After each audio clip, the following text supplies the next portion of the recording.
Takže náš vláčik práve stojí v stanici Telgard Penzion, odkiaľ vchádza do tunela Kornela Stodolu.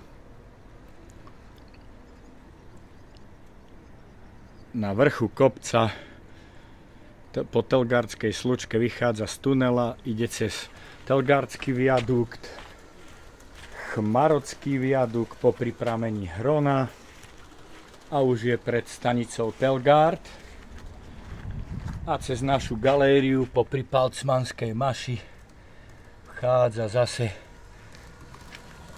do tunela Kornela Stodolu. Na vrchu kopca máme včelára z Úlmy. Tu sa nám ukrýva líška, bystrouška.